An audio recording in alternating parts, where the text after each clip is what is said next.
What is going on, everybody? We're here. We're live for Sports Wars Sunday.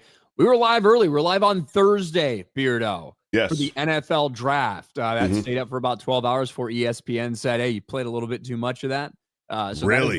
that is not available on YouTube anymore, but you can go watch on Rumble if you want to watch our coverage of the first round of the NFL draft. Yeah. But obviously a lot of the discussion was Shedeur, how far would he slide?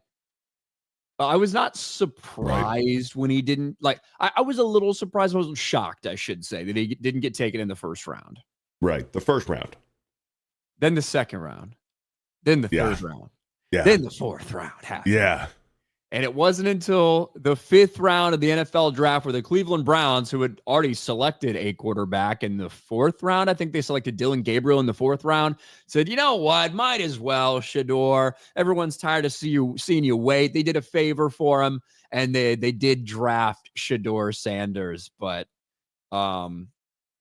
did you see Mel Kiper having absolute meltdowns and basically crying on air because Shedeur Sanders hadn't been drafted yet? It's one of the most embarrassing things I've ever witnessed. I remember people making fun of Mel Kiper, but I did not see the video of him melting down. No, it's bad. And like all throughout the draft, because that was Mel Kiper's top rated quarterback, by the way. And now he projected him, I think, in his official mock draft to go at inside the top 10, but the second quarterback off the board. And he was sitting there. This is a disgrace. This is a disgrace. The NFL doesn't know what they're doing when it comes to quarterbacks. I know what I'm doing. I know what I'm doing. We know what we're doing here, and it's just a disgrace that Shedeur Sanders hasn't been drafted. It was bullshit. Oh, dude, I did see one clip of him saying, for 40 years, the NFL executives do not know what to do at quarterback. For 40 years, I'm like, dude. And look, this is what Mel Kiper has done for 40 years, right? However, the idea that Mel Kiper is the end-all, be-all, right? Mel Kiper fucking thought that Jamarcus Russell was going to be like the second coming of Jesus Christ. Right. Mel Kiper thought that Jimmy Clausen would go. Like he said, if Jimmy Clausen isn't going to be a star in this league, I'll quit my job. Well, I don't think that fucking happened. Also had Brady Quinn way overvalued. So the idea that like Mel Kiper is some sort of fucking quarterback. Where did Mel Kiper have Tom Brady in his quarterback rankings? Did he have Tom Brady as the first overall fucking pick before he went in the sixth round? Somehow I doubt it. Can we go back to that draft and see where Mel Kiper evaluated Tom Brady at in the middle of those quarterbacks? Probably not great. Right. But yeah, the whole thing has been wild to witness, as if Shedeur Sanders, these people who think Shedeur Sanders deserve to be drafted in the first round. But we'll get into it. A lot of people in the media very, very upset. Very upset about it. I was loving it. I did not feel bad for Shedeur Sanders.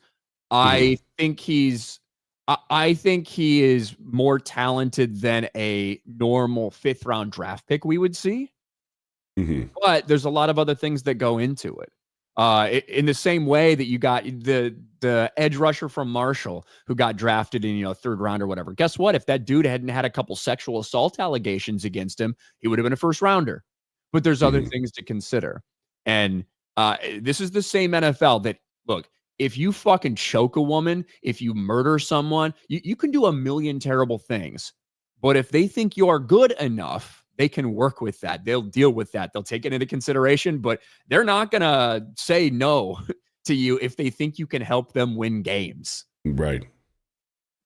But if they don't view you as a starter, do they want all of the other extra shit that comes with someone who they don't think is overly talented with anyway, who's going to be a third string fucking quarterback?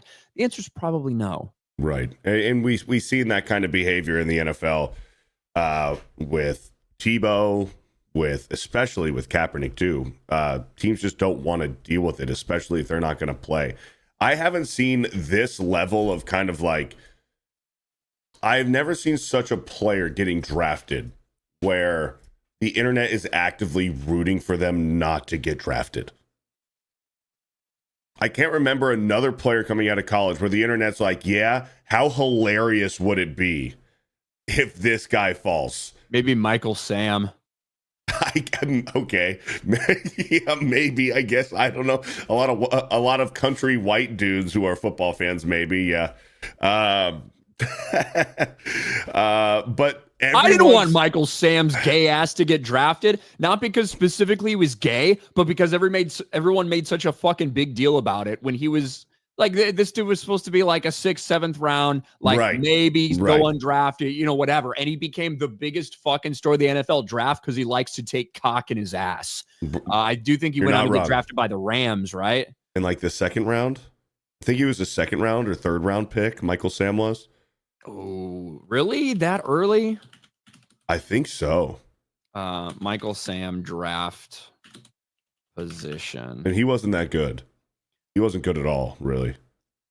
7th round? Yeah. He was in the 7th round. 249th overall. Okay, pick. Wow. Okay, all right. Yeah. So he was not. And like, I don't think he even gets drafted if he doesn't come out and say he's gay. And I think somebody like wanted to throw him a bone, Yeah, sure. But I think it's hilarious that we've all kind of just been laughing at Shedeur Sanders' expense. I love it. I love it too. And everybody I've talked to about the draft, it's like, hey, how'd you like your picks? Now, what do you think about Shedeur Sanders falling? It's great, huh? That's the conversation. And I think it's hilarious, dude. Was it the 3rd quarterback drafted was Tyler, how do you pronounce his name? Tyler Shuff from Louisville. And he went viral for this. I'm going to share this. The really bad combine throw. And I seen this a few weeks ago during the combine. And everyone was replaying that like Barstools, like this guy got drafted before Shedeur. Saints got something special in Tyler Shuff. And, obviously, here's the thing. Guess what? Tyler Shuff actually did throw at the combine. Right. Okay. You know what I mean? He did throw at the combine where some other people didn't. And sometimes you have that luxury of not throwing at the combine and controlling everything yourself and not going to the Senior Bowl and, not doing all these other things, right? Sometimes you have that luxury of being able to be like, hey, I'm really confident that I'm going to be the number 1 pick. I don't feel like I need to go throw at the combine. I'll do my pro day. I'll do some special workouts, but whatever. What we've seen all along is Shedeur Sanders and specifically Deion Sanders trying to speak that into existence since the beginning of his career, even though, look, Shedeur Sanders was not highly recruited out of high school. He was probably going to go to Florida Atlantic. That's probably where he was going to go until Deion gets the Jackson State thing. He goes there and then takes him to Colorado. If Shedeur doesn't get handed this job in Colorado, is there anybody else that would have been potentially a lot better than him there? Yeah, there could have actually been. He's never been coached by anyone but his father. His father tried to make this whole thing a big event. They wanted to do things their certain way, the opposite of the way the NFL did. All of his interviews went terribly. Like his interviews went terribly. And you've seen Brian Daboll, some of those clips that are out there of him interviewing quarterbacks and going over stuff. And they get really in depth with what the questions they ask these kids, formations to put them in. What's the verbiage on that? How do you do this? What if this happened? How would that change this? What if you saw this coverage? What would you do here? And apparently Shedeur Sanders was not prepared, didn't take it seriously, and it was an awful fucking interview. Yeah. And to the point where Brian Daboll got like visibly frustrated with Shedeur. Yeah. During their interview. So when you only have 5 teams maybe that are looking to pick up a quarterback to begin with, and then you maybe don't want to be drafted some of those teams like Deion said so many times, and then you fucking give terrible fucking interviews. Your entire attitude throughout this entire thing has been one of entitlement.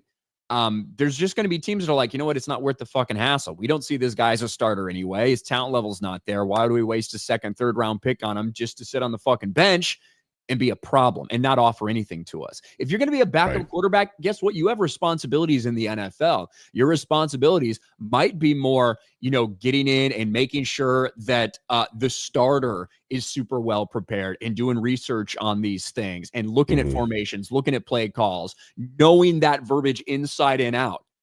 And if they don't think Shedeur Sanders can do that, why would you fucking draft him? Right. Yeah.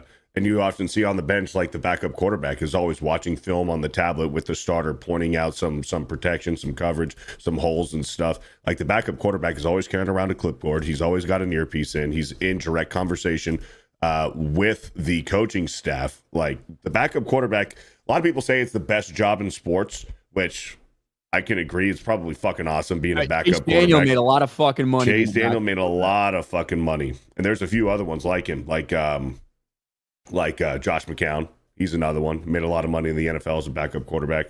But yeah, it's important, man. And like when the conversation is gonna always be, oh well, your backup quarterback is Shedeur Sanders, Deion's son. That comes with a lot of noise. Yeah, and if his name was fucking Bruce Smith, and he was out of Nebraska, right? Maybe a lot of these fucking people like Mel Kiper, a lot of these people at ESPN, because let's face it, the reason that Shedeur Sanders became such a big thing and why Colorado, because it was newsworthy, because Deion was bringing a show there and it was newsworthy. We paid attention to what they were doing in Colorado. Even in the first season when they went fucking 4-8, there was a lot of talk about these guys. There was a lot of talk about Colorado. And the news media gaslit themselves into thinking that he was better than he actually was. And it all started at Jackson State. When Deion was at Jackson State, he turned that program around, and there was a lot of noise about Deion at Jackson State.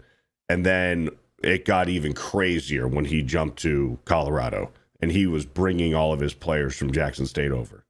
Like, it just progressively got worse and worse. Yeah, and like the idea that Travis Hunter, basically one of the top prospects that Deion convinced to go there, right? Like that's who Shedeur is throwing to. Sure. You know? Right. And he did have, I think Travis Hunter was injured a handful of games in that first season in Colorado. Yeah, it was Colorado State. I think it was late in the game, and he took that hard hit out of bounds, and I think he lacerated his spleen, something like that, and he wasn't able to play for a while. Yeah, we missed a couple games because of that, but it's just a guy who doesn't have great athleticism, a guy who doesn't have a great arm, a guy who they don't think can really translate. Like they're worried, not that he can't. They're worried about him translating to the NFL game. And the idea that this is the first time we've seen somebody put up like, oh my gosh, he threw for 3,500 yards and threw for 30 touchdowns and nobody wants him. Look, this fucking draft is full of people who have great fucking numbers, who have done great fucking things, and people don't think will translate to the NFL. That's how college fucking works, right? Will Howard is a national champion. He had to wait till the 7th round? Right. Quinn Ewers, fucking, put up some decent numbers, different years through his time. He had to wait till the 7th round? Yep. It just is what it is. Yeah, you look at guys like starters in the league, Derek Carr, Dak Prescott, Russell Wilson, some of those guys who get drafted in the 3rd, 4th, 5th round. It's just crazy. The guys who arguably had more talent, all three of those guys, Derek Carr, Dak Prescott, and Russ, had more talent in college than Shedeur Sanders did,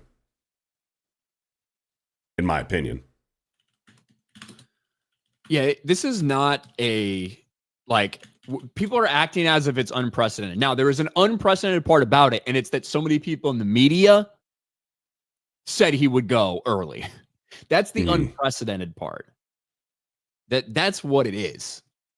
So, and also a lot of those guys that we're mentioning, like Will Howard, who just won a national championship, he's not, even at the time, wasn't getting the kind of national coverage. Not just the games, but the media, sports media was getting that Shedeur Sanders was getting and Colorado was getting. So maybe if Will Howard was getting the attention, was getting the noise, hey, check out this kid. He's special all the time, talking about Ohio State 24/7 and all these sports networks. Maybe Will Howard would have had that noise going into the draft and been drafted higher. But he's not attractive to coverage. Shedeur Sanders is attractive to cover. You know what I'm saying? Well, and I want to point this out because I even see a couple people in chat. And again, as we always mention here, retards are welcome. We're equal opportunity here. Even if you're a gay retard, we encourage you to watch the stream, appreciate the support. But some people are like, he led the Big 12 in passing. He threw for 70% completion percentage. What if I were to tell you? So Shedeur Sanders, all right, last year, 4,100 yards, 37 touchdowns, 10 interceptions, completed 75% of his passes. He drops to the 5th round of the draft. What if I were to tell you that there's a quarterback out there within the past, 6 or 7 years that threw for 600 more yards, had a better touchdown to interception ratio, and also won the Johnny Unitas Award that got drafted in the 6th round? It must just be racism. It must be because people don't like his dad. It must just be because it's so fucking unfair. When Bomani Jones has an actually sane take about a black person in sports, you're going off the fucking deep end. Gardner Minshew in 2019 was a 6th round pick after winning the Johnny Unitas Award, throwing for 4,700 yards with 38 touchdowns and 9 picks. That happened on Earth, this planet right here. And this is in response to a lot of people bitching about this. On what planet have you ever seen a quarterback throw for 4,100, 37 and 10, complete 75% of his passes, and win the Unitas Award for the best quarterback in the country and not get a look? Be for real. This happens all the time. Yeah. So, shout out to Bomani Jones. I don't agree with everything that he says. I very rarely agree with it, especially exactly. Usually Bomani Jones brings race into everything. Here's Bomani Jones defending a black quarterback not getting drafted early because it doesn't make sense for that to happen. When you've lost Bomani Jones, a lot of this racism stuff is completely blown out of proportion. Yep. Well, shout out, man. But yes, these things do happen. But we might as well, let's catch up with a couple of these super chats, and we'll go through some of the reactions to this that aren't just our own. Dom, our man Dom H with 10 gifted memberships. Thanks, Dom. Thank you very much, Dom. Alex McCarthy, gay and late, enter code RK Outpost or Beardo. Thank you, Alex. Yes, you guys can always go check out Meta PCs and use one of those codes or 199 to get a discount. Sandstorm, thanks to all my G&G pals for all the birthday wishes. Happy birthday, Sandstorm. Happy birthday. Gabriel Knight, who's going to win NL Central? Well, obviously the fucking Chicago Cubs, based off the start we've had. And the Cubs have had a tough schedule in terms of, you look at the winning percentage of their opponents. They've played a lot of teams who have played well, except maybe when they're playing the Cubs. I expected the Cubs to be very mediocre again this year, with the Cody Bellinger. They re-sign him, then trade him. They get Kyle Tucker. Kyle Tucker's been great. But I was not expecting a lot, so I'm pleasantly surprised that the Cubs are off to such a great start in the NL Central. Fuck everybody else. Corn Pop, I love you, Long Tim's Beardo. Ryan is okay. Thank you. Charles Barkley, the G-Men, won the draft. Best player, best quarterback, best running back. Well, I don't think Cam Scatterville is the best running back in this draft. I think Cam Scatterville, I would have loved if we drafted it, but he's not the best running back in the draft. But I think he's a great value. I think he was a great pick where he was for them, 100%. Yeah. When I got the news yesterday that we drafted Scatterville, I was hyped, man. I was hyped. So I've been watching a lot of film on both Jackson Dart and Scatterbo yesterday and today. So I'm hyped, man. Hey, I wanted Abdul Carter. I either wanted Abdul Carter or Travis Hunter. And I said, whichever one doesn't get drafted at 2, that's who we're going to take. And that's who we picked. Traded back into the into the first round, which I predicted on Sports Wars Thursday night. I said the Giants. We both kind of agreed the Giants, the Saints, and the Browns were the teams likely to trade back into the first round if they wanted to get a quarterback, if they felt threatened. The Giants did, drafted Jackson Dart. And then yesterday, we picked up Cam Scatterbo. So I'm hyped for that. Yeah, that is my one complaint about this Bears draft. And we did pick up a running back really late, I think maybe in the 7th round. But I based on the way some of these picks went and where some of these running backs went, Travion Stevenson, I think, was maybe a target for them. He gets picked. Bears had to pick a couple picks later. They end up trading out of that, I believe, because I think he was their target. Similar thing happened with Scadaboo. So, I think Ashton Genty is going to be a fucking monster. Omarion Hampton, I think is going to be a fucking monster as well. But there was a lot of running back talent that could be had in the second, third, fourth, fifth round of this draft. And that's kind of the one thing I wish the Bears would have shored up, or maybe prioritize edge a little bit earlier than they did. Look, I think fucking Loveland is going to be a beast of a fucking tight end, and I think it's going to be perfect for what Ben Johnson wants. But you have Cole Kmet, who's proven to be a productive tight end, at least without retards coaching. So that's not necessarily a need. That's a luxury, use that 10 pick at. You get what I think is great value with that 41 pick, or it was 39 of the 41st pick, a wide receiver. And again, that to me, that's a little more of a luxury pick than a need pick. And with this draft being so deep with edge and running back, which are two a little more needs, I thought at the moment, I do wish we would have prioritized that a little bit, but we'll see what happens. I'm concerned that the Raiders didn't draft a quarterback because you got Ashton Genty here. Geno Smith, baby. Geno Smith is a fucking bum. I don't care if it's in Seattle or where he plays. He's a fucking bum. You got the best tight end in the league, in my opinion, and Brock Bowers there. You're getting Henry Ruggs back once he goes on parole. That's like a year from now, though. But the Raiders need their quarterback of the future, man. Pete Carroll's not getting any younger. Pete Carroll's not going to be there forever. If they want to win a title, it ain't going to be with Geno Smith. You got to draft that quarterback. They did draft a couple quarterbacks, I think, in the 7th round, right? Or at least at the tail end. I didn't see that they drafted a quarterback. Who they pick? They did. So I don't remember. One of them is like Mellett or something. Because I thought Ryan Mallett when I saw it, but it's like Mellett. So they're quarterbacks from Montana State and North Dakota State, the two teams that I think faced off in the fucking FCS whatever championship. Tommy Mellett and Cam Miller.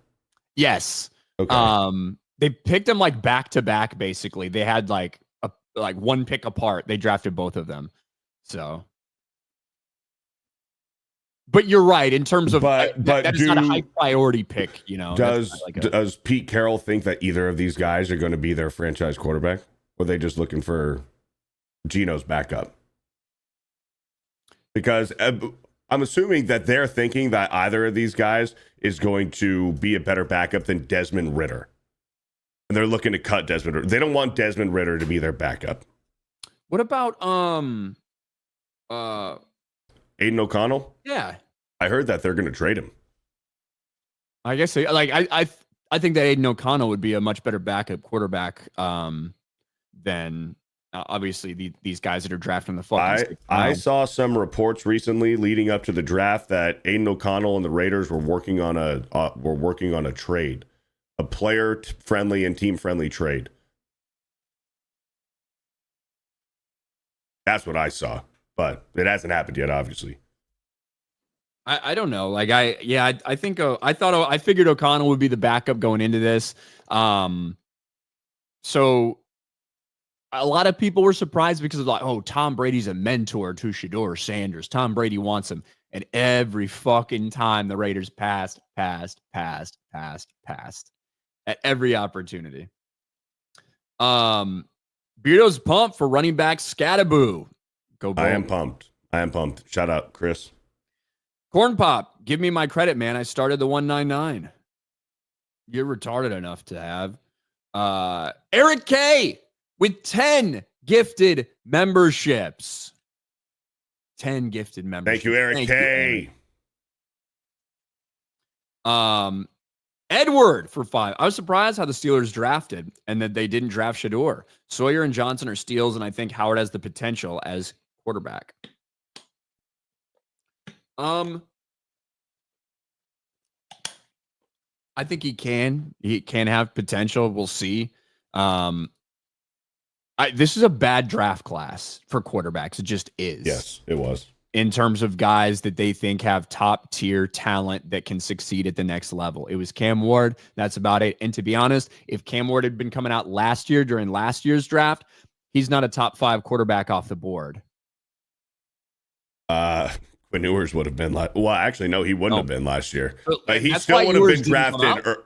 He still would have been drafted earlier, probably last year than this year. Maybe. I think Quinn He had Ewers more draft stock last year.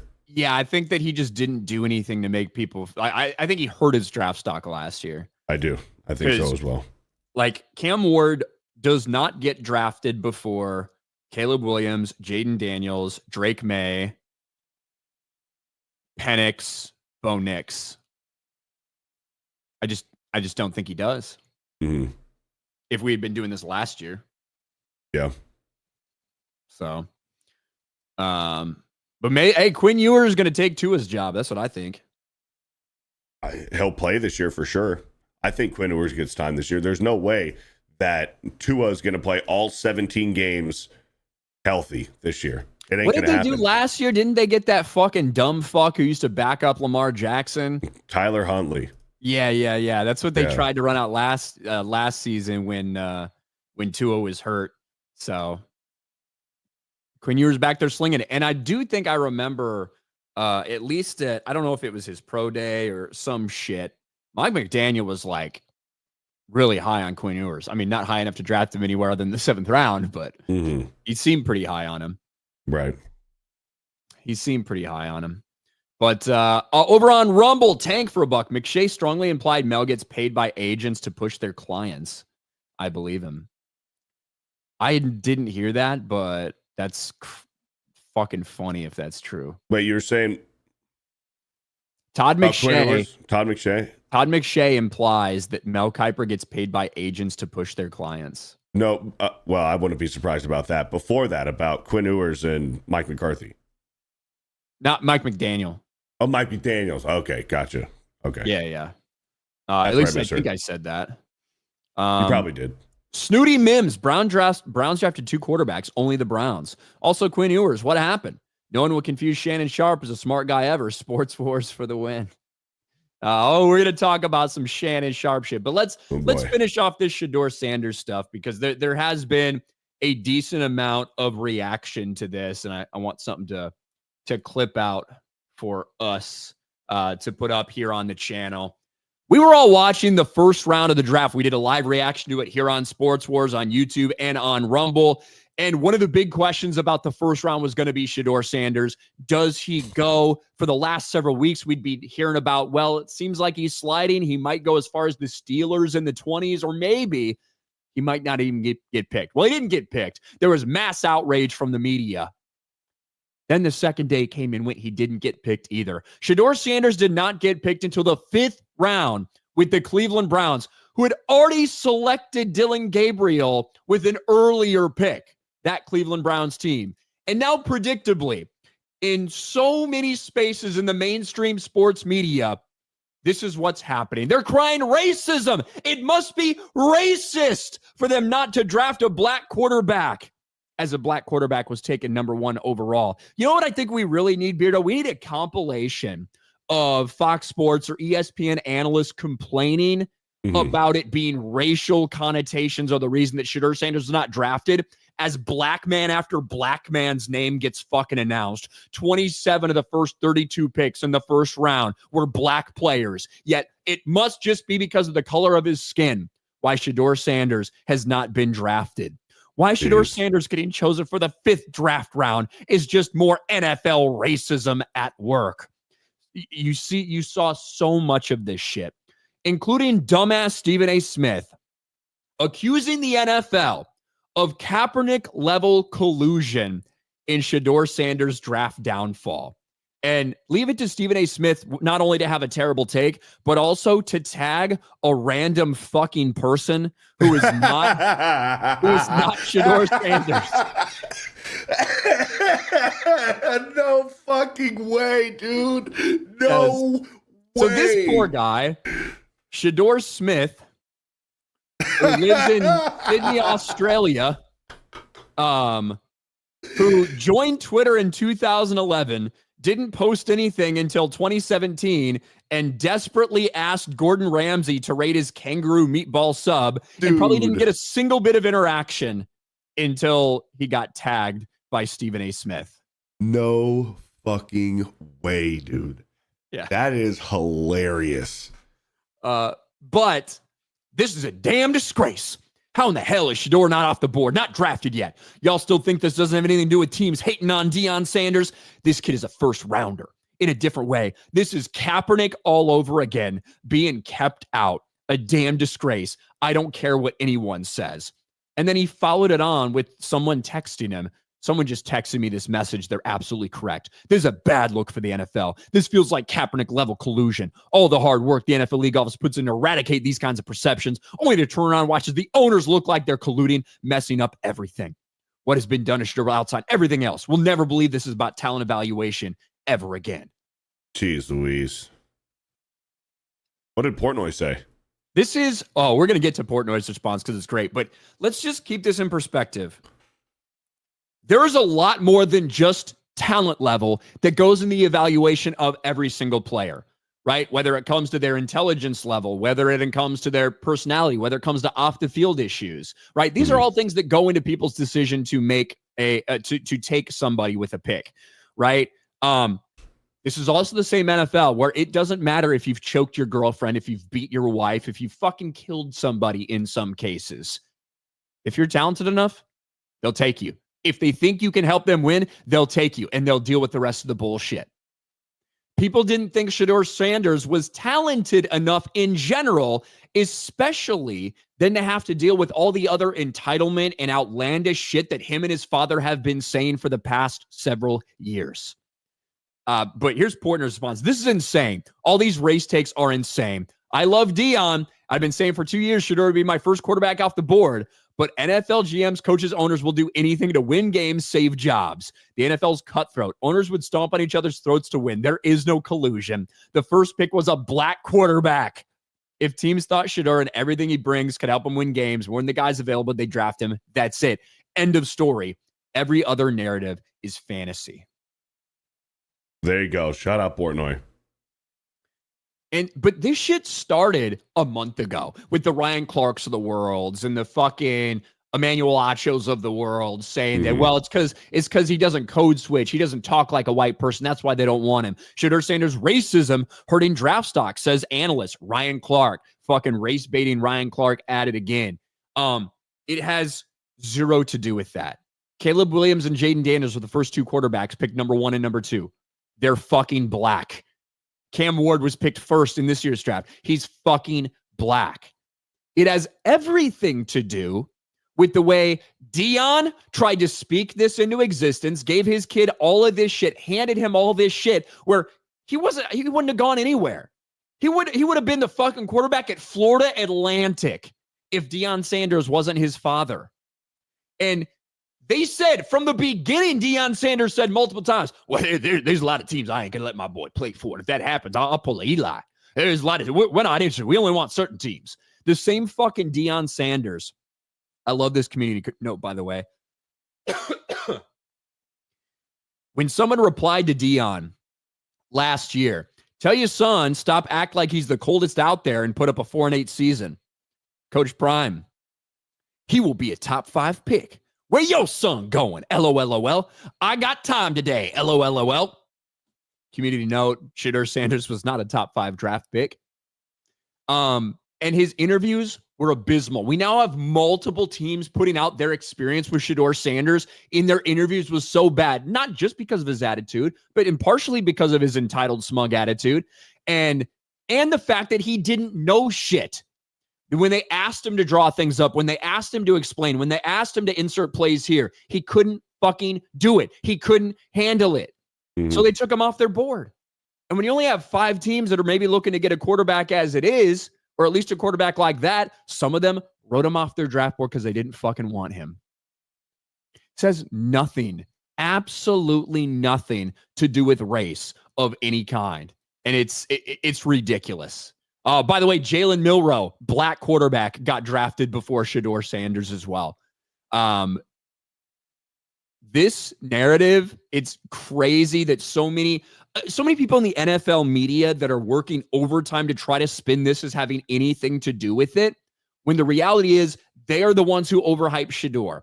They are the reason that Shedeur was even considered to be a first-round pick to begin with, because they wanted to play the Deion Sanders, primetime Deion. They wanted to play into that. They wanted to help. They wanted to push that. They wanted to push that narrative. They made people think he could be a first-round pick when nobody had him on their board that way.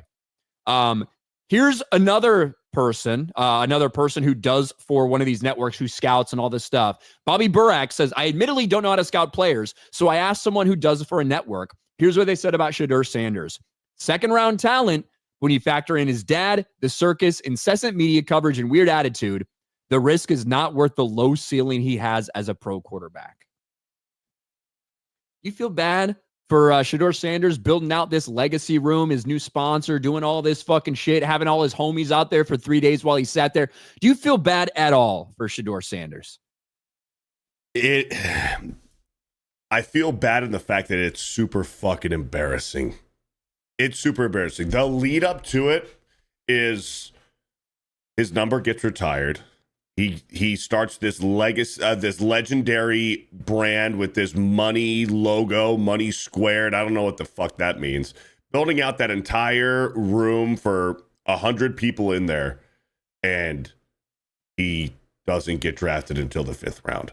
It's fucking embarrassing, dude. But the thing is, himself and his father are the ones to blame. They shot themselves in the foot for this embarrassment. Their behavior and the way that they've been carrying themselves around at Colorado for the past 2 years is what led up to this.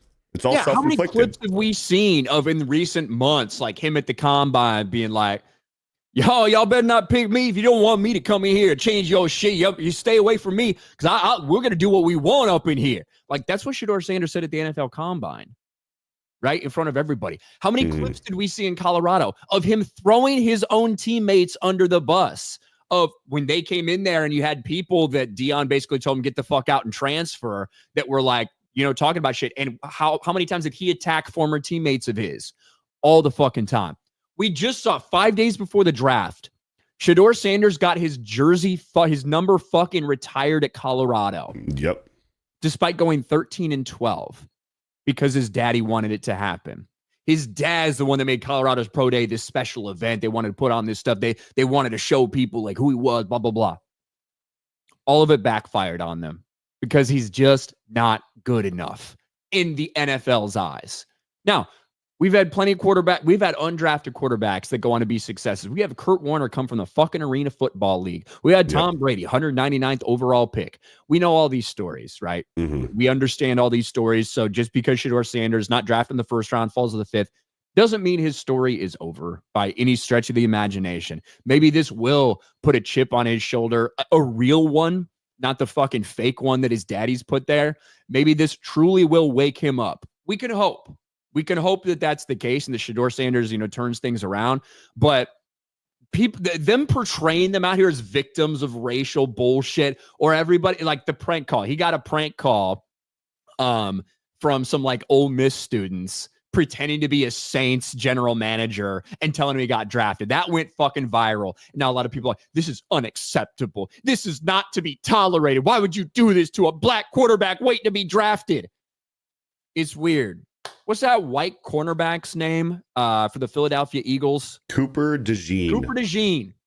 You know what happened to Cooper DeJean last year? Yeah. He got prank called last year. It was fucking videos out there. Was anyone being like, wow, I can't believe they did that to that poor white boy? No, it fucking happens. Like the hypocrisy, the double standards, the insanity over Shedeur Sanders, it's pathetic. And the mainstream media are tearing themselves to pieces in a desperate effort to try to explain to everyone who watched a black quarterback get drafted number 1 overall that it's racist. that is racism is why Shedeur Sanders not being drafted. It's so stupid. It is stupid. Like, how many conversations do we have surrounding Johnny Manziel and his off the field issues leading up to him being picked? Yep. Right? A million of them. Oh, yeah. A million of them. Right? And turns out, pretty good reason to be concerned about that. You know who's willing to take a shot? The fucking Cleveland Browns. The fucking Cleveland Browns were willing to take a shot at it. Mm-hmm. So, you know, just the way it is. Thanks to the 1,500 people that are watching us over here on YouTube and almost 200 people that are watching over on Rumble. We appreciate you guys hanging out with us. We do this every Sunday. Well, almost every Sunday, unless it's Easter. You know, unless it's Easter. Where are we? John Getz Gaming. Can Beardo's Mel Kiper comment on Shedeur Sanders dropping? Can what? Can you comment Beardo's on Mel Shedeur Kiper Sanders dropping? As Mel Kiper? I don't know. I don't know. I'm not going to start crying because that's what Mel Kiper did. Bro, Mel Kiper should be fired. He should be embarrassed for sure. Yeah. I was never been a big fan of Mel Kiper. I was always like a Mike Mayock or Todd McShay guy. Like, let's show just a little bit of this coverage of him having this fucking meltdown here.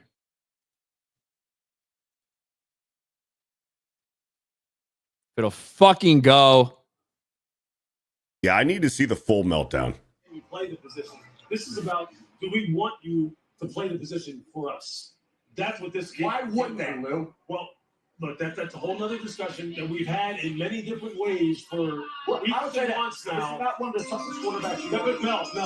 No. This isn't about. This isn't about quarterback traits and quarterback characteristics, personal football. That's not about this. This is about. This is personal. And we know that it is off the field issue. Mel, you're not. You don't have to sell it to me. No, I don't know what we're talking about. You're right. You're right. Yes, you're right. But you know what? The draft is spoken. That's right. That's the key, Mel. It's not putting a value judgment on whether those. Like, all of these motherfuckers are trying to tell Mel Kiper to calm the fuck down because he had a heart attack 3 straight days over Shedeur Sanders not being picked. And so, like, Reese Davis lost his fucking patience with Mel Kiper at this point. Mm-hmm. Yeah, right or wrong. They did. So now, whenever you're in circumstances in life, whether you like them, whether you don't like them, whether they're fair or whether they're unfair, you might have to deal with it. Now Shedeur Sanders has to deal with everything. And for whatever reason, whether he played a minute, microscopic percentage, 0%, or it's a legitimate criticism of the way he conducted himself during the draft process, this was the result. Yeah. Now he has an opportunity to answer it. I mean, I think yelling at the NFL about it is not a quarterback. And then he's going to proceed to yell at the NFL over it. Boomer Esiason was not happy when he's the second round pick. I'm not happy. They dropped. How'd they turn out? And you know what? And that's what nobody's arguing that. That can happen. The NFL has been years. Here it is. This is where he starts talking. The NFL's been clueless. The NFL has been clueless for 50 years when it comes to evaluating quarterback. Clueless. No idea what they're doing in terms of evaluating quarterback. That's proof. There's proof of that. How many times we know exactly what we're talking about with quarterback? They don't. Nobody's batted 1,000 there, though. That's correct, right? I mean, I think that's all that matters now is what happens going forward. We talk about it all the time. There is the evaluation phase, there's the evaluation and selection phase, which we're in right now, and then there's the development and implementation phase. That's where we're heading to right now. That's all that matters for him. Kevin Stefanski, Andrew Berry, and Lou. Have at it. Quarterbacks now, ratio of roles anybody. He just won't shut up. They're professional. They're getting paid. They're commercial. They're out there. You got to deal with that. If you're the NFL, you got to deal with that. Okay? He's saying whatever he's saying behind closed doors. What's he saying? I want to be the guy. I should be this. I should be that. Deion saying he's the best player in the draft. He's the best quarterback. Second best to Travis Hunter. That's quarterback. Who is it? What quarterback quarterback out there didn't think they should have been a high first-round pick.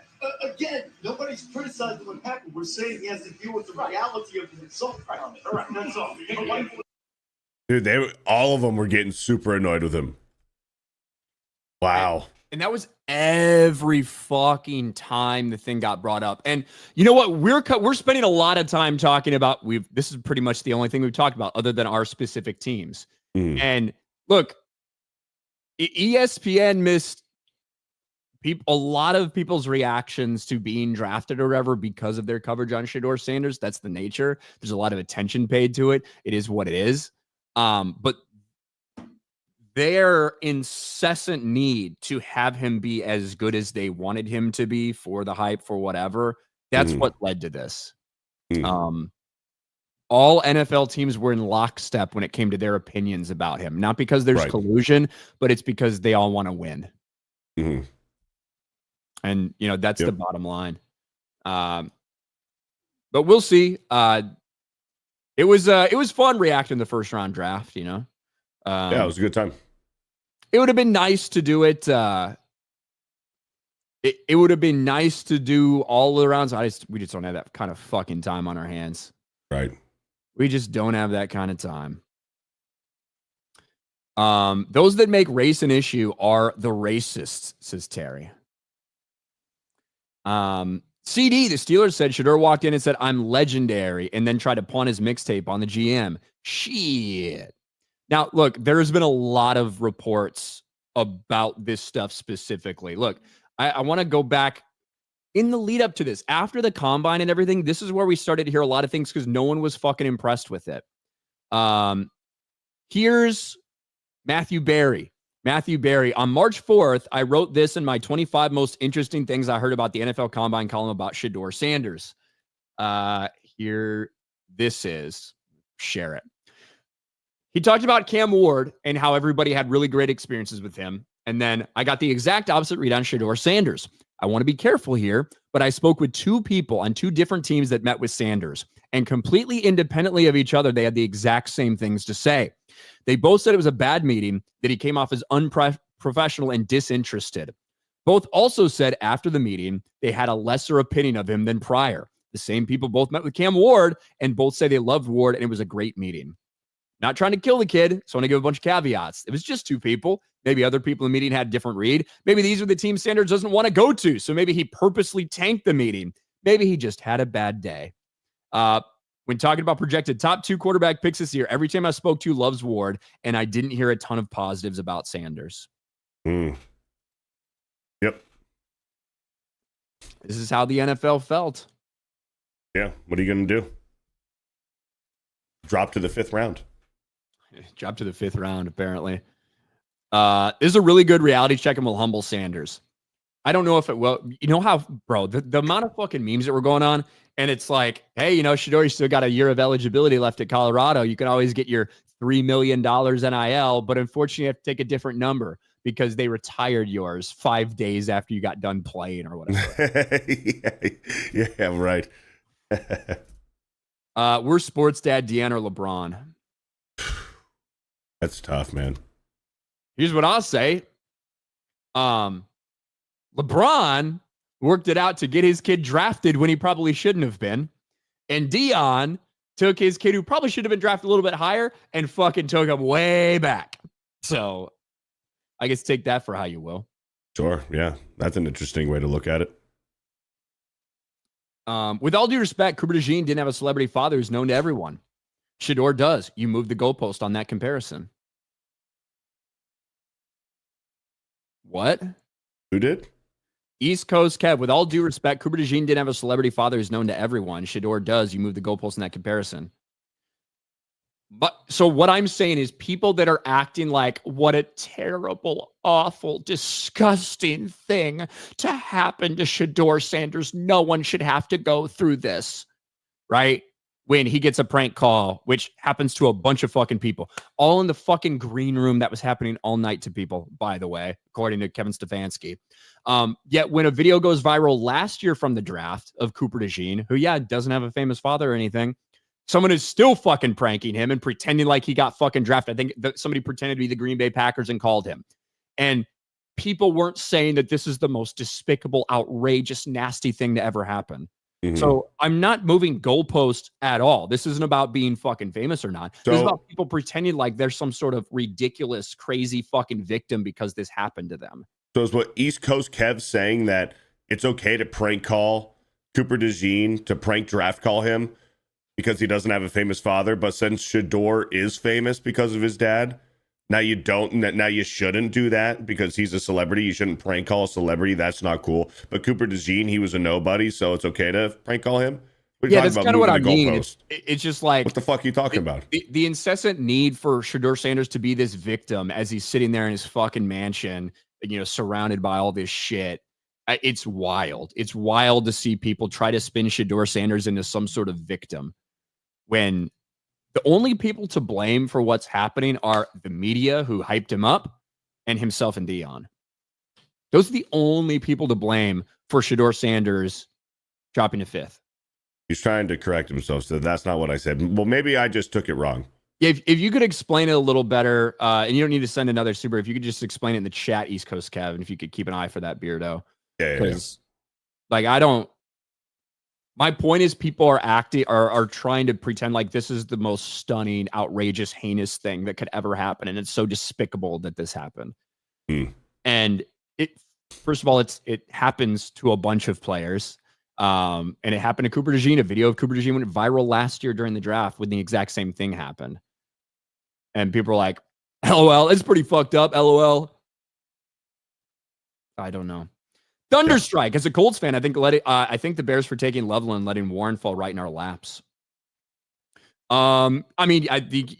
Congratulations to you guys. I'm really glad that you have a really solid tight end who will get thrown a ball by fucking either a retard in Daniel Jones or or fucking retard like Anthony Richardson. So sorry, Warren. Game on, Sports News Picks. What's up, Will? I'm behind, but shout out Minshew. Go Cougs. There you go. Yeah, Washington State. Put up those numbers for Washington State. If you want to laugh, look up the coach JB ran on Mel Kiper and Mina Kimes. Thank you, Mike has bad knees. My dog can analyze quarterbacks better than Mel Kiper. Like, it's just like Mel Kiper's acting as if he has never it's like he's never gotten anything wrong before. Mel Kiper's gotten plenty wrong. He's gotten some right. He's gotten some wrong, just like the NFL has gotten some right and gotten some wrong.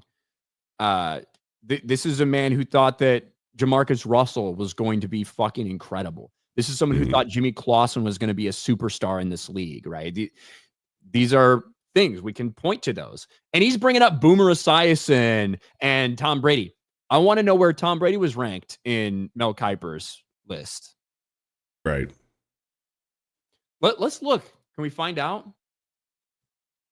Where did Mel Kiper have Tom Brady ranked? That's not you have to look at some busts too. Like, what did Mel Kiper think of Ryan Leaf? We already know what he thought about Jamarcus Russell. What did he think about Christian Ponder? What did Mel Kiper think about Mitch Trubisky?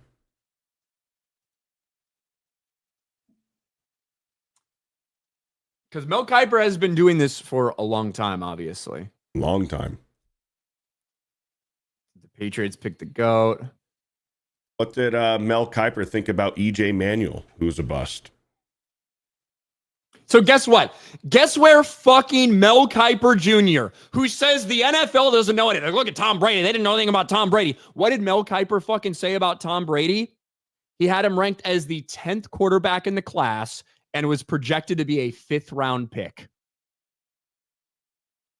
So Mel Kiper apparently was right in line with the NFL with what he thought about Tom Brady. Mm-hmm. Like,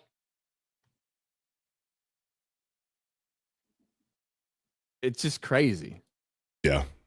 Very full of himself, narcissistic, thinks that he's the smartest. Nobody thinks Mel Kiper is the smartest except for Mel Kiper. Mel Kiper loves Mel Kiper. Well, this is what Mel Kiper does. He spends a lot more time doing this than obviously fucking I do or anything like that. But you know who else spends a lot of time doing it? Fucking the NFL. Right. Right. the people whose jobs depend on, getting those things right, and who are trying to win these games, these multi-billion-dollar, teams, like all this stuff. So the idea that they don't want to win is just wild. How about that Clippers Nuggets finish? That was crazy, dude. A last second putback dunk by fucking Aaron Gordon on the Jokic missed air ball at the end of regulation. And even though his hand was on the ball, since the ball was more than halfway through the hoop, it counts, and the Nuggets win. You know what else happened yesterday? The fucking was it yesterday? Was it yesterday or the day before? The Lakers are down 2-1 to the Minnesota Timberwolves right now. Look, I have been watching a decent amount of NBA playoffs. There's a lot of games on right now. I know a lot of you guys that are here subscribe to Sports. I know a lot of y'all fucking hate the NBA or whatever. NBA regular season is tough to watch sometimes because so many guys aren't taking it seriously. I think NBA playoff basketball is still a good product from that standpoint. And some of the storylines going into this, the Warriors go up 2-1 against the Rockets. The Nuggets and the Clippers are duking it out. But the Lakers-Timberwolves series, LeBron James getting another first-team All-NBA guy in Luka to come play with him. The Lakers right now are in a deficit. They're down 2-1. Game 4 is in Minnesota as the 3 seed. If they lose, if they go out another first-round exit after LeBron James once again gets everything he wants, it is going to be a fucking disaster. Remember, JJ Redick, it's changing things, whatever. JJ Redick won like 3 more games than Darvin Ham did. Darvin Ham gets fired. I love it. I love it when LeBron suffers and fails. That's my favorite part about the NBA, and I hope we're getting that. I love Luka Doncic, and I'm sorry as fuck that he got traded to the Lakers because now I have to root against him because he plays with LeBron James. Luka deal with a little bit of a sickness last night. LeBron had a great first half, hitting a lot from 3. Second half, things fell apart for the Lakers, especially down the fourth quarter. And LeBron could not do anything offensively that last little bit in the fourth quarter. I think his last shot was a 3-pointer that went off the side of the fucking backboard. But he was laughing and joking with Anthony Edwards as his team gave up a lead, as his team was falling behind. He's laughing and joking with Anthony Edwards 2 minutes left because LeBron got his. LeBron got his. Man, I fucking hate LeBron. Tank for $1. Mel Kiper had Trubisky as QB1. There you go. Hey, the Bears liked him too. The Bears liked him too. Wait, so you're telling me that Mel Kiper had Mitch Trubisky over Patrick Mahomes? Yeah. That's crazy. I know. It's so strange, isn't it? But the NFL can't scout quarterbacks for over 50 years. They don't know anything of what they're talking about. Bro, I'm looking at Tom Brady's 40-yard dash, 5.24 40, and a 24.5-inch vertical leap. Is that Brady's? Tom Brady. Yeah. Athlete Tom Brady. Thank you, Tank, for the buck over there. Let me know about that Trubisky. Evaluating quarterbacks is hard. Evaluating quarterbacks is extremely hard. It's extremely hard. Storm Shadow's a Dallas fan. I want Jerry to take a cognitive test. He makes Biden look sharp. Dallas last 2 off seasons are pathetic. Make America's team great again. How do you compare the Shedeur hype to the Bronny James hype from last year? Shedeur is way more hyped. Yeah, like nobody other than maybe LeBron felt like Shedeur or that Bronny was going to be a top tier NBA draft pick. The thing with Bronny James, especially after his season at USC, and we can look at his medical stuff that he had. The dude fucking died, basically had cardiac arrest and died, came back halfway through. Whatever. You can blame some of those things on, these other factors for why he had a bad season at USC. But you can't look at those numbers and be like, oh my God, that dude's going to go crazy in the NBA. And the crazy thing was that Bronny was drafted, period, when it felt like if it hadn't been LeBron, if he hadn't forced the Lakers to do so, Bronny James probably does not get drafted. in last year's NBA draft, where even the media understood that and was kind of framing it around that. It's like, well, we think, he could be a player at some point, but the Shedeur stuff, you had guys legitimately putting him as the top quarterback like Mel Kiper. You had a lot of people who thought he was at least going to be the second quarterback off the board, maybe the third after Jackson Dart. So that the hype for Shedeur is definitely way higher. Mm-hmm. Kyle Denson, I was making fun of Deion Sanders' son until I saw that his son was in my hometown team on the Browns. Bro, I saw somebody post a picture. Deion, what day your son gonna get drafted on? And it was a picture of Deion Sanders and his like amputated foot. And his foot, and he's got he only has three toes. Yeah, I saw that one too. Oh shit. That was nuts. DJ Cooper was prank called so many times he didn't answer when the Eagles called. There you go. Brad Holmes says he never wants to see 3 DT bull rush our quarterback for a sack fumble again the way the Lions drafted.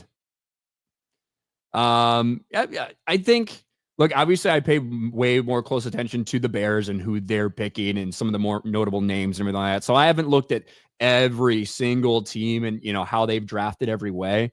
I'll probably have to sit down and do that now the draft's officially over, but I feel okay about the Bears. I feel like this offense better be humming with the way that they fucking drafted.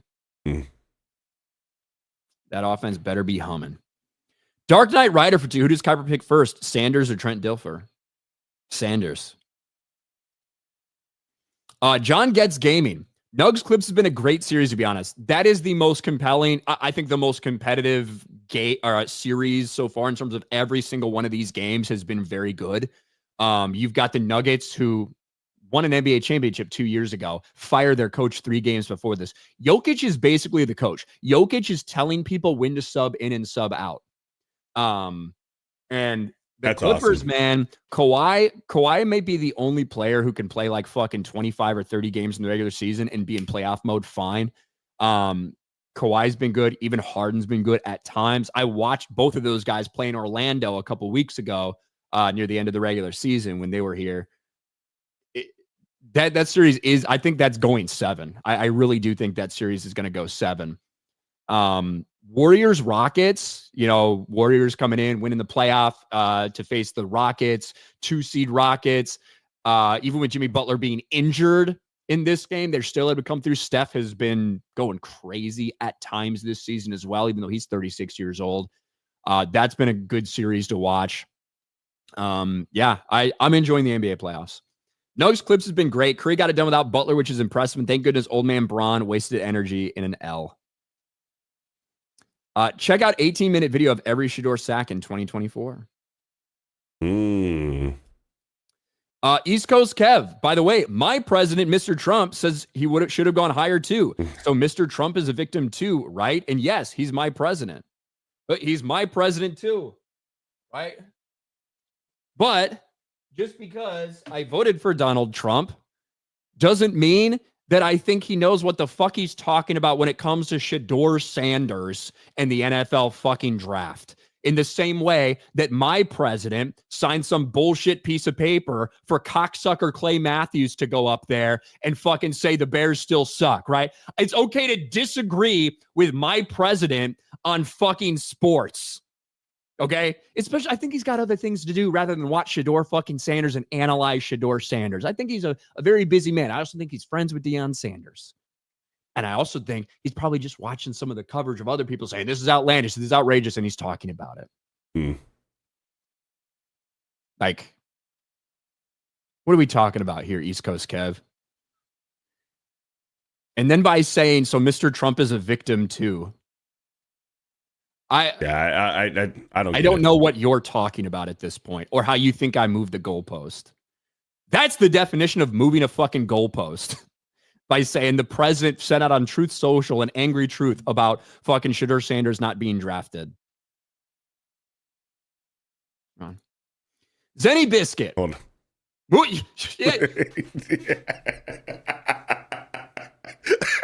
Bro, you spent $5 to move the damn goalpost East Coast Kev. What the fuck are you talking about?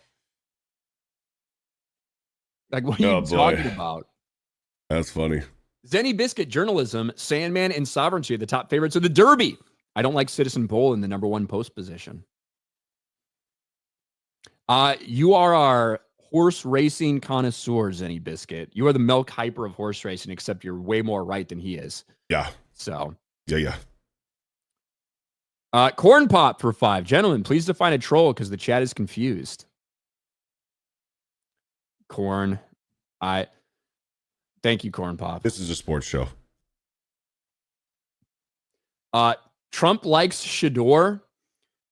So is Jeremy going to become a Shedeur fan now to disown Tua? Yes. Possibly.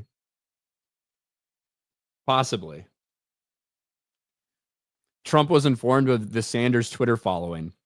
Well, maybe he thought that the guy that wanted Gordon Ramsay to rate his kangaroo meatball sub was actually Shedeur Sanders. Yeah. Looks like a good guy here.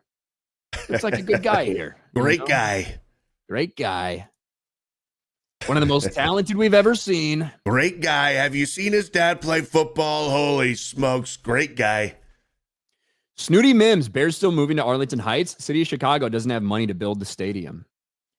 I unfortunately do think if I had to bet now, there's Jeremy. Trump's tweet about Shedeur was retarded. So many MAGA people pretended to care about it after the tweet. Embarrassing. Well, there you go. It's not even enough to get Jeremy to like Shedeur Sanders. But I do think that has a lot more to do with racism, to be honest. He thought about it for a little bit, though. Yeah. So there you go. I hope, look, I don't feel bad at all for Shedeur Sanders after everything they've done, the way they fucking talked about this whole shit, the entitlement, all. I don't feel bad. However, I would love it if Shedeur Sanders truly took this, it humbled him a little bit, and he uses his motivation, puts a huge chip on his shoulder, and he fucking comes out there and shows the world, I'm not who you thought I was. I'm better. Right. It'd be a great fucking story. Or it could make his ego so much worse. Yeah. It'd be for the Cleveland fucking Browns. Yeah. All right, we got to talk about, actually, because we're on the subject of Trump, since this got brought up anyway, didn't put this in the title, but since we're on the subject of Trump, and, Jeremy loves his Alabama quarterbacks, we got to talk about the Eagles going to the White House. Yeah. It seemed there was a couple days where there was this apparently false report about the Eagles not wanting to go to the White House, spurning the White House, the Super Bowl champion Philadelphia Eagles saying no to Trump over politics. That turned out to be a false report, or whether the Eagles just decided there was so much heat, they decided they needed to go. And the Eagles accepted the White House invitation. That is supposed to be happening on Monday. Now the NFL draft is done. The Eagles are supposed to visit the White House this coming week. Yeah. But maybe not all of the Eagles, at least based on how some of them have reacted. Jalen Hurts goes viral with awkward response to whether he'll go to the White House. The Philadelphia Eagles quarterback obviously has thoughts, but little to say. Here's Jalen Hurts when asked about going to the White House to visit President Trump. Are you planning on visiting the White House next week? Got it. Thank you so much. Yeah. Thank you. Why is this even a question? And it's only a question because it's Trump. Because when Biden or Obama was president, did anybody ask these athletes, are you really going to go to the White House to see the president that I disagree with and I think that you might disagree with too? It's only a question when it comes to Trump. I do think that Jalen Hurts is going to go, because if he weren't going to go, he would have flat out said no. I think he didn't say anything because he knows he's going and he doesn't want to. If he weren't going to go, I think he would have said no. Yeah, it's look. He literally said nothing. So it's all we're just trying to infer what the fuck he's going to do at this point. But we'll watch it one more time to see his entire reaction. Are you planning on visiting the White House next week? Got it. Thank you so much. Yeah. Thank you. I tend to agree with you. I think he's going to go. Because if he doesn't go, I think it would be a huge PR nightmare. Jalen Hurts, I've said a lot of things about the way I feel like Jalen Hurts plays quarterback, but in terms of him as a leader and stuff like that, from everything we've seen, it's all great shit. I feel like if he were to take some sort of political stance and not go because of this, it would be a fucking disaster for him. Right. And I don't think he's probably going to want to be the cause of this. Even this non-answer is a massive controversy. You're right. This would never happen if it was Biden. This would never happen if it was Obama. These questions are coming because it's Trump. Right. But at the same time, it's also pretty easy to answer this question. Yeah, I'm going to the White House. We won the Super Bowl. Yeah. Go see the president. Regardless of who it is, it's always a great opportunity to meet the president of the United States. Yeah. Why waste her time? Why waste? I mean, it's a stupid question, but still, like, just answer yes or fucking no. Be an adult. You're going to stand there awkwardly for 10 seconds while you lick your lips and don't answer. Just come on, move on. Let the lady move on to the next athlete and just fucking say yes or no if you're going. I think he's going. He also could just be annoyed at the question too. Like, how many times has he been asked before this and this time it got recorded or got released? I don't know. He's probably annoyed at answering the question too. He knows he's going. He's probably answered it so many fucking times. Who knows? If he doesn't go, it's going to be a big fucking story. Yeah. A big story. I'm still not over that stupid. I still think that Clay Matthews, that was just an entire thing. They're like, hey, Mr. Trump, we want to have a special message. Can you just give us a piece of thing? Like, can you send us something, fax us something that has you signed it and we'll write something on it? He's like, yeah, sure, of course. No problem.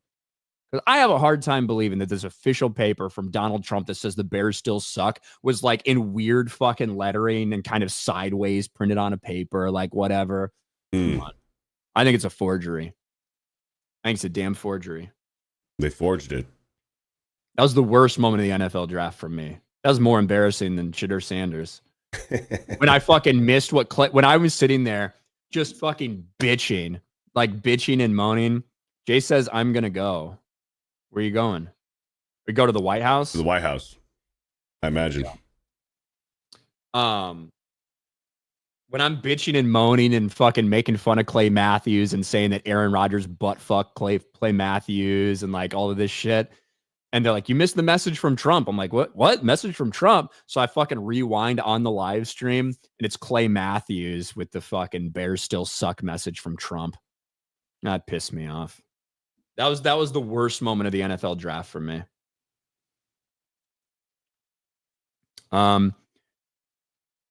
Wu-Tang Dan for 5. Man, I've just about recovered from game 4. Jokic is a god. Long live Aaron Gordon. Jamal Murray has to show up. P.S. Fuck the Lakers. PPS. Hope you're both doing well. Thank you, Wu-Tang thank Dan. you for the $5.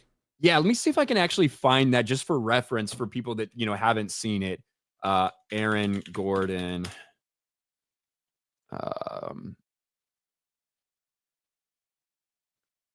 Let's see. Yeah, we can play this here. Pop this up. No way, dude. What? This guy on Twitter is calling he's tweeting about the Ole Miss students who prank called Shedeur. He's like, this man is the alleged suspected white supremacist prank caller. And that's what I'm talking about right there, right? For East Coast Kev, if you're still hanging around, like that's what I'm talking about. There has been like insanity surrounding this, that the reason Shedeur Sanders, and it's Tariq Nasheed. Tariq Nasheed is a notable like race grifter fucking like, and I just mean I think he literally knows exactly what he's doing. He knows what he's doing. Okay. Realizes all of this shit. But yes. Oh, yeah. There you go. But that's the reason he's doing that is because there's legit some conversation surrounding that these two Ole Miss students are fucking racist for prank calling him. Jeez Louise. But here we go. Game's tied, so it's going to overtime, make or miss. This is not like but I mean, this is serious, right? Clippers are up 2-1 in the series. Nuggets tied 99-99. Jokic with a kind of a prayer that we've seen go in for him before. This one doesn't, but somebody's there. Zubats is on him. And this is for the win. Oh, it's close. They're going to call it. Buzzer. So Aaron Gordon comes flying in. There's 0.2 seconds there, 0.1 second there, and he just gets it through by the time this fucking buzzer goes off. It is a crazy scenario. And this is for the win. Oh, it's close. I think they replay it again. Yeah, look at this. Good. Now it was called good on the floor. I think it's good. I think it stands. That's crazy. It was a wild finish. It was so cool. Coming in, they did not block him out. Now, there are certain rules surrounding this. Because the ball is more than halfway down through the cylinder, there's speculation that maybe a finger is on it. But as long as it's more than halfway down through, it's still good. But look, that frame, the scoreboard isn't even fucking lit up. It's almost lit up. Yeah. It's as close as it could possibly be. That's crazy. A buzzer beater dunk on a missed shot by Jokic. It is like NC State 1983. Yeah. What a pass. Well, that one wasn't a pass. I love Nikola Jokic. That one was not a pass. However, we got to talk about our man. We got to talk about our man, Shannon. Our man, Shannon, huh? Yeah. Because I don't think we've talked about this on a live stream yet. I don't think we've talked about this shit on a live stream yet. Maybe a little bit on Thursday night, but not on this show. I think we've probably talked about this a little bit. On like when we were just talking the NFL draft and making jokes, but I don't think we've talked too much about this itself. It was Monday, right, where this came out. I think it was on Monday. It's been nearly a week since Shannon Sharpe's entire world got rocked after an allegation and a lawsuit was filed against him for $50 million. And in the days that have gone by since then, things have only got worse for Shannon Sharpe, because not only did he initially come out and say, I refuse to give any money to this. This is just a shakedown, blah, blah, blah. Well, as it turns out, this has been in the works for months now. And he offered her over $10 million to just go away quietly. So apparently Shannon Sharpe, if this is blackmail, like he said, he does give into that just for $10 million, not $50 million. And then we started to hear audio tape. And then we started to see leaked text messages. We heard audio of Shannon Sharpe threatening to choke the shit out of her. We heard audio from Shannon Sharpe threatening to choke her in public. And look, Shannon Sharpe is nearly a 60-year-old man. Yeah. The first bad decision he made is, as a 60-year-old man, hanging around 19-year-old Instagram whores. Sorry, OnlyFans whores. OnlyFans. It's worse, dude. Right? OnlyFans whores. Probably not the best decision for you, Shannon Sharpe, as somebody that does have a lot of money and somebody of your age. Shannon Sharpe's at the age where he should be he should have his grandchildren bouncing up and down on his lap, just happy. But instead, he's chasing down OnlyFans girls at the gym and fucking a bunch of them raw.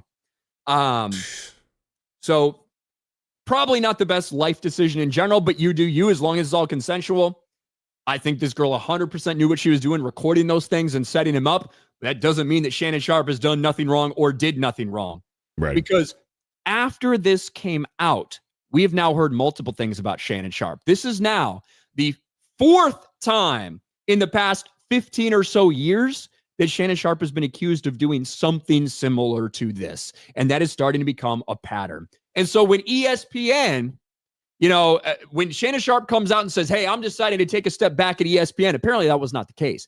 ESPN told him to take a step back. ESPN put him on the bench and said, hey, You have to go away while this entire thing gets sorted out, because this is a bad look for us right now with each and every day you on First Take, while all of these text messages and all of these audio clips and all of this heinous shit about you is coming out. But Shannon Sharpe thought it was best for him to spin the narrative. And he tried to do something. Look, this is how you know you're not dealing with the smartest person when it comes to Shannon Sharpe. Shannon Sharpe's PR team texted him this statement, which he was intended to copy and paste, obviously. Right. Instead, he screenshot the text message from the PR person and posted that as his fucking statement. No fucking way. No fucking way. My statement is found here, and that is the truth. The relationship in question was 100% consensual. At this juncture, I'm electing to step aside temporarily from my ESPN duties. No, ESPN asked him to leave. I'll be devoting the time to my family and responding and dealing with these false disruption allegations set against me. I plan to return to ESPN at the start of the NFL preseason. I sincerely appreciate the overall ongoing support I've received from my family, OnlyFans, friends, and colleagues. From Shannon Sharpe. And he screenshots this and posts it. He screenshotted it from his conversation and posted it as a picture. Wow. Yes. And that is retarded. And unfortunately for Shannon, this has created kind of a shitstorm for him, because there was already a lawsuit from 2 years ago that's still in process that someone has a very similar story about Shannon Sharpe. Michelle Evans accuses Shannon Sharpe of rape and retaliation. He forced me to my knees. Now, this is revealed that this lawsuit has been it has been active since 2003 against Shannon Sharpe. Whoa. We also find out that Shannon Sharpe, when he was with Fox Sports, settled a physical incident with a female production assistant. The alleged incident, which had not been previously reported, took place while Sharpe was a co-host on FS1's Undisputed. So reportedly, they said that Shannon Sharpe choked her while they were at the studio. Now, this didn't get taken to court. Fox Sports settled it without it going to court. But this is now something else that we may never have heard of. Jason Whitlock worked at Fox Sports during this happened. Shannon Sharpe's production assistant claimed Sharpe strangled her inside the FS1 building. I was at FS1 at the time. Let's listen to a little bit of this. Front Office Sports yesterday reported the story that I have been telling you about, that when Shannon Sharpe was at FS1, Freak Sports 1, and during the time that I was there, Front Office Sports has reported the story about the young, I believe the woman was 24, 25-ish, white girl, that my understanding, she was involved in a consensual relationship with Shannon Sharpe. This is my understanding. I was there at the time, heard this story in real time. It was the talk all throughout FS1. Shannon Sharpe and the production assistant that claimed Shannon Sharpe strangled her inside the Fox Sports studios, not the actual show studios, but in the building, the work area. And eventually, I think they moved this woman away from that show and gave her a different job. But everybody at FS1 knew this story. Front Office Sports, and so this had to be 2018, 2019. Everybody talking about this story. Front Office Sports is reporting that Fox Sports and Shannon Sharpe reached a financial settlement with this young woman. Similar claims as the current woman. There's a pattern here. And so when you're looking at Shannon Sharpe and what's going on with he and ESPN and why he's trying to negotiate his way out, he does. And that is another thing that is now up here, because a lot of people feel Shannon's done at ESPN, period, after all of this. Like a Disney-owned company with this kind of controversy and shit like that. Even Stephen A. Smith said that. This is Disney. I think Stephen A. Smith knows that Shannon Sharpe is gone as well. The reports that Shannon is now trying to get ESPN to buy out his contract, maybe so he can pay off a bunch of people at this point. Just being real, there's a lot of money he might have to spend. How many more of these stories might pop up? Because he was fired from CBS Sports for sexual harassment of some kind back in like 2010, 2011, whenever that was. Incident Fox Sports 1. Another person alleging that the fucking rape occurred. That lawsuit has been going since 2023. Now another person files. You remember when he tried to fight John Morant's dad at the Lakers game? I do remember. Yeah, T. Morant. I think he's fucking done. I think Shannon Sharpe is done. And you know what? Done on TV forever? A lot of this was supposed, people speculated when the timing of this lawsuit coincided with $100 million deal that Shannon Sharpe was about to sign for all of his podcasts, all that stuff he does. But the truth then came out. And when Shannon Sharpe first responded to this, I was like, you know what? He's coming out very forcefully saying this is bullshit. I'm not going to reply to Shakedown. We're going to fight this in court. And I thought, okay, I respect that. I respect coming out forcefully, denying it, saying this is bullshit, saying we're going to fight it. But then it turns out that they had been negotiating for 2 months with this woman, and Shannon Sharpe offered her $10 million just to go away quietly. So clearly you were okay with, not okay, but you were ready to negotiate. You were ready for the shakedown. You offered someone $10 million to go away, but they said no because they wanted to file a $50 million lawsuit. So the timing of the $100 million deal had nothing to do with when this started. Mm-hmm. It's a mess. The craziest thing is, I think Shannon Sharpe just went wild and out with every girl he could because everyone thought he was fucking gay. So he's just trying to beat the allegations, beat the rumors, fuck a bunch of women. And, this is what happens.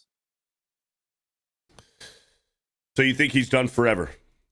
Not just on ESPN, but TV in general? I think he's done with mainstream sports media. And you know what? In this day and age, with his Club Shay Shay stupid stuff that he does, and look, those are intolerable for me to watch. The thing he does with Ocho Cinco, I don't know how anyone sits there and watches those, but some people do.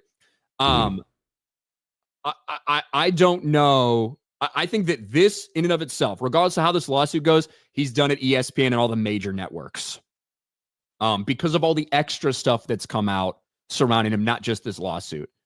Now, if this lawsuit goes to fruition and all these things happen and it comes out and he gets found liable, then I think that will affect sponsorships that he can do individually on his own. Because his YouTube is massive. His podcast stuff is massive.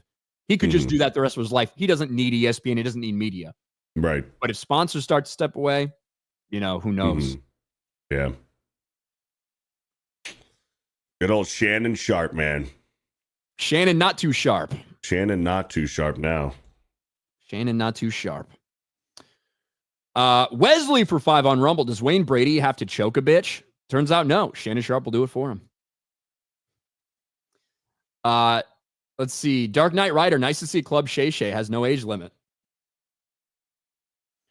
Well, let's hope it's at least 18. Shannon done at Disney ESPN. It would have been okay with them if it was with kids. Thank you, Eric K. Before we end, do you want to brag about your Angels a little bit? Dude, I've been so out of the loop. I haven't watched Angel games the past couple days with the NFL draft. Mike Trout's, I think, tied for the lead in home. At least it was on Saturday or something. Tied for the lead in home runs. There was a point last week over half of Mike Trout's hits were home runs. Is that still the case? I don't know. Let's go look it up. They're 12-14, so they're actually not doing very well. But yeah. They're last in the division. But oh, great. Mike Trout's healthy though. That's the thing. Mike Trout's healthy, and the Mariners in first place. They're only a few games ahead. It's not like anyone in the AL West is running away with it right now. But Mike Trout's healthy for now, so that's good. I want to see his stats. Yeah, Mike Trout's hitting 177, but he has 9 home runs. He's got 9 home runs. And how many total hits? This season, he has 17 hits. So he has more than half his hits are home runs. Yeah, more than half of his hits are home runs. That is insane. But yeah, only batting 169. Or what's he averaging right now? 170? Yeah, 177. Yeesh. I don't know. I knew this was going to happen. That hot start wasn't going to, wasn't going to be long lived. But you never know. Maybe we can squeak our way into the playoffs. Little Orphan Funkhauser, Eugenio Suarez had a 4-homer game last night. He did, yeah, for the D-backs. Wow, that's cool. I think there's been probably only 15 or 20 4-homer games in history. I got to see a 3-home run game from Sammy Sosa when I was a kid. Maybe in like 99. I bet I could look up the fucking game. They were playing the Colorado Rockies. Mike Hampton was the starting pitcher for the Colorado Rockies. Sammy Sosa, 3-home run game versus Rockies.